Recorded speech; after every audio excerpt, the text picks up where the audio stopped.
नमस्कार फ्रेंड्स, एकटाच किचनमध्ये आपलं मनापासून स्वागत आहे. फ्रेंड्स, आज आपण बनवणार आहोत गवारची सरसरीत अशी रस्साभाजी.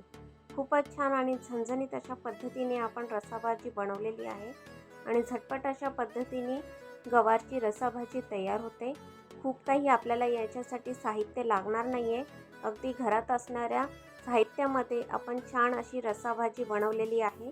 तर फ्रेंड्स, रेसिपी जर तुम्ही शेवटपर्यंत बघितली असेल आणि रेसिपी तुम्हाला आवडली असेल तर प्लीज लाईक, शेअर, सबस्क्राईब करायला विसरू नका. चला तर मग वेळ न घालवता रेसिपीला आपण सुरुवात करूयात. एका कढईमध्ये आपण 2 चमचे तेल घेतलेलं आहे. तेलामध्ये आपण जिऱ्याची फोडणी द्यायची आहे. जिरं चांगले तडतडले की त्यामध्ये आपण हिंग ॲड करायचं आहे. हिंगाची फोडणी द्यायची आहे.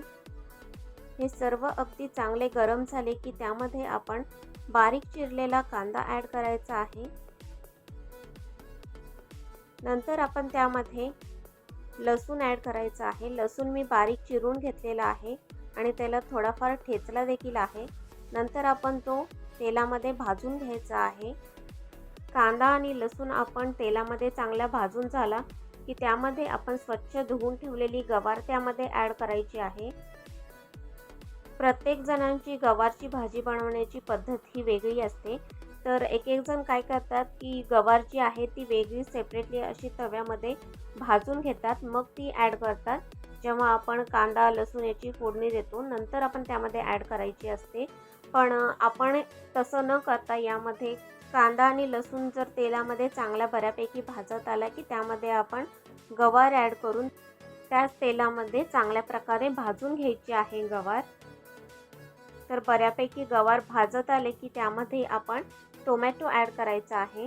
टोमॅटो देखील मी चांगला बारीक चिरून घेतलेला आहे. नंतर परत एकदा आपण गवार, टोमॅटो हे सर्व तेलामध्ये चांगले भाजून घ्यायचे आहे. तर आपण सेपरेटली जर भाजली नाही गवार तरी देखील चालते. खूपच छान आणि सुंदर अशा पद्धतीने आपली गवारची भाजी तयार होते. तर नंतर यामध्ये मसाले ॲड करायचे आहेत. तर यामध्ये मी अर्धा चमचा हळद ॲड केलेली आहे, चवीपुरते मीठ आणि घरचं आपलं लाल तिखट ॲड करायचं आहे. तिखट तुम्हाला हवं त्या प्रमाणात तुम्ही तिखट ॲड करू शकता. नंतर आपण त्यामध्ये ॲड करायचं आहे सर्वात महत्त्वाचं शेंगदाण्याचे कूट, भाजून तयार केलेले शेंगदाण्याचे कूट. नंतर आपण ते सर्व एकत्र करून घ्यायचं आहे, हलवून घ्यायचं आहे, जेणेकरून मसाला जो आहे तो सर्व प्रकारे गवारला लागला गेला पाहिजे. मसाला चांगला भाजीला लागला गेला, गवारला लागला गेला की त्यामध्ये आपण पाणी ॲड करायचे आहे. तर यामध्ये आपण 1 ग्लास प्रमाणात असं पाणी ॲड केलेलं आहे. तर एकदा आपण ते मिक्स करून घेऊ, हलवून घेऊ आणि नंतर आपण त्याच्यावर झाकण लावून ठेवणार आहोत. गवार शिजण्यासाठी फारसा असा काळ लागत नाही, कारण की आपण तेलामध्ये देखील गवार शिजवून घेतलेली आहे आणि छान अशी उकळी देखील आलेली आहे, बघू शकताय. तर आपण त्याच्यावर आता चांगल्या प्रकारे झाकण लावून ठेवणार आहोत, जेणेकरून गवारची जी भाजी आहे ती खूप छान प्रकारे शिजली जाईल आणि गवारची भाजी आपली तयार होईल. तर याच्यावर आपण झाकण लावून ठेवून देऊयात.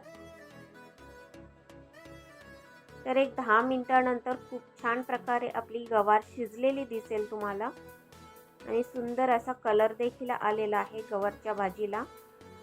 तर फ्रेंड्स, खूपच झटपट अशा पद्धतीने आपण गवारची भाजी बनवलेली आहे आणि खूपच छान आणि टेस्टी आहे खाण्यासाठी.